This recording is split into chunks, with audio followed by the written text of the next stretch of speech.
Assalamu alaikum, hurmatly dostlar. Biz Жаллабадка kiре beriş жерде turabыз. Жаллабад darvazasının beri jagында.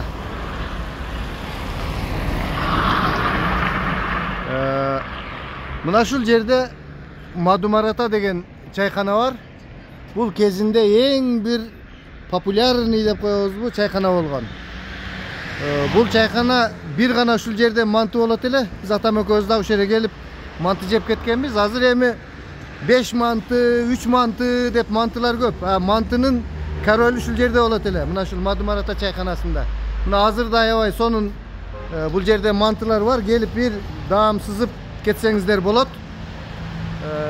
Абдан сонун. Аксакал сүйлөп коесузбу? Сиз ушул жерде повар окшойсуз, а? Мантынын канча түрү бар бу жерде? Мантынын канча түрү бар? Мантынын бир түрү бар. Бирок эркекче мындай. Бир түрү. Mantının bir türü bir yerde bирок çoğ mantı ilgeri jaman çoğ mantılar болот эле, экини жегенде тоя турган. Азыр эми кичине башкача болуп калыптыр.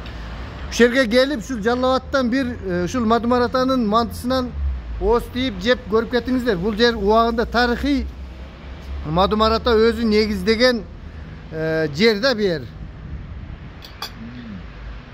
Мына ушул манты, мына мантылар ушундай аябай сонун жасалат бул жерде.